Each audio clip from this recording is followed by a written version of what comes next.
Hello, future chemists. Let's start with a thought. Imagine baking a cake without knowing how much sugar, flour, or butter went inside. You'd have chaos in the kitchen, right? Well, chemistry would be just as messy if we didn't measure elements inside organic compounds. That's where quantitative analysis comes in. It tells us the percentage of each element: carbon, hydrogen, nitrogen, halogens, sulfur, phosphorus, and even oxygen. With these numbers, we calculate empirical and molecular formulas, which are like the recipe cards of molecules. The idea is simple: burn or digest the compound, convert its elements into measurable products like carbon dioxide or barium sulfate, and then do some calculations. This technique is the backbone of drug development, synthetic chemistry, and even food science. Without it, organic chemistry would just be guesswork. Let's begin with carbon and hydrogen. The trick is to burn the organic sample completely in the presence of excess oxygen with copper oxide as catalyst. Carbon turns into carbon dioxide and hydrogen into water. Now, carbon dioxide is absorbed in potassium hydroxide solution and water is trapped in a calcium chloride tube. By weighing how much each tube gained, we calculate percentages. The formula for carbon is percentage of carbon equals 12 times the mass of carbon dioxide divided by 44 times the mass of the compound multiplied by 100. For hydrogen, it's percentage of hydrogen equals 2 times the mass of water divided by 18 times the mass of the compound multiplied by 100. For example, in a reaction, C sub x H sub y plus oxygen gives X carbon dioxide plus Y by 2 water. But beware, if the combustion is incomplete or if your tubes leak, your carbon and hydrogen values will come out too low. So, remember, chemistry is not forgiving with sloppy burning. Now, how do we catch nitrogen hiding in a compound? Two methods, Dumas and Kjeldahl. In the Dumas method, we heat the sample with copper oxide.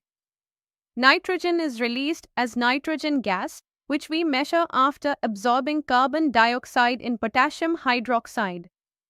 The formula is percentage of nitrogen equals 28 times the volume of nitrogen at standard temperature and pressure divided by 22,400 times the mass of the compound multiplied by 100. The Kjeldahl method is like cooking chemistry. The compound is digested with concentrated sulfuric acid, which converts nitrogen into ammonium ions. Then, by adding sodium hydroxide, ammonium ions are released as ammonia gas. This ammonia is absorbed in standard sulfuric acid, and the leftover acid is titrated with sodium hydroxide. The reaction looks like this: ammonium sulfate plus to sodium hydroxide gives to ammonia plus sodium sulfate plus to water. Dumas works for all nitrogen compounds, but Kjeldahl is simpler and cheaper. That's why farmers' fertilizers and food proteins are usually tested with Kjeldahl. So, nitrogen is caught either by gas volume or by titration, two different but clever tricks. Let's move to the halogens, chlorine, bromine, and iodine. For these, we use the mighty Carius method. The organic sample is heated in a sealed Carius tube with fuming nitric acid and silver nitrate. Halogens are converted to silver halides, chlorine gives silver chloride, bromine gives silver bromide, and iodine gives silver iodide. These are insoluble solids that we filter, dry, and weigh. Then we calculate using the formula: percentage of halogen equals atomic mass of halogen multiplied by mass of silver halide divided by molar mass of silver halide multiplied by mass of compound, all times 100. For instance, our PEX plus silver nitrate forms silver halide. The colors also give hints: white for chlorine, pale yellow for bromine, and yellow for iodine. But safety alert, the Carius tube runs at high pressure and if not sealed properly, it may burst like a mini bomb. So, while it's accurate, it's also risky. Next, sulfur and phosphorus. Sulfur is oxidized to sulfate ions. When barium chloride is added, you get a white precipitate of barium sulfate. The formula is percentage of sulfur equals 32 times the mass of barium sulfate divided by 233 times the mass of the compound multiplied by 100. For phosphorus, the compound is oxidized to phosphoric acid. This reacts to form ammonium magnesium phosphate, which on ignition gives magnesium pyrophosphate. The formula here is percentage of phosphorus equals 62 times the mass of magnesium pyrophosphate divided by 222 times the mass of compound multiplied by 100. The reaction is to magnesium ammonium phosphate on ignition gives magnesium pyrophosphate plus to ammonia plus water.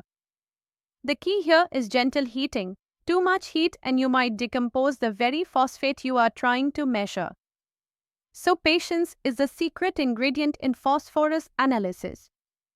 Oxygen is the tricky one. Most often, we don't measure it directly.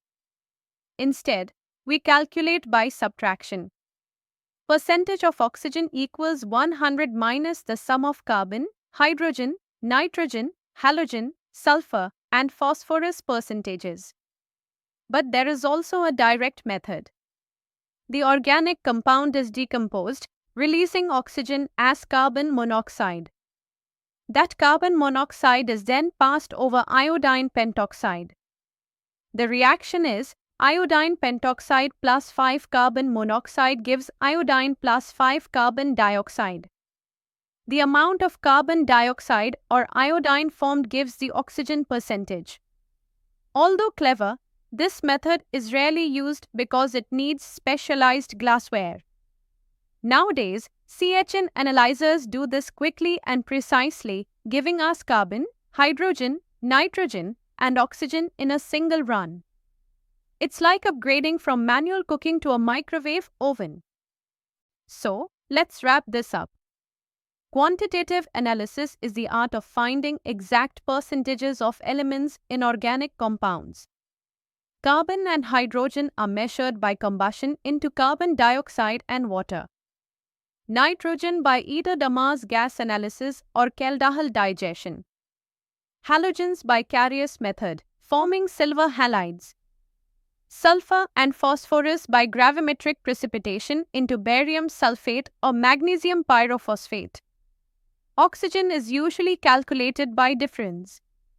Each method transforms hidden atoms into stable, Weber forms, turning invisible chemistry into numbers. And in today's world, automated CHN analyzers make it all faster and safer. So to sum up, quantitative analysis is the chemist's calculator, the bridge between a mysterious compound and its real chemical formula. I hope this session helped you see how measuring atoms is just as important as naming them. Remember, chemistry is not only about reactions but also about the numbers that balance them.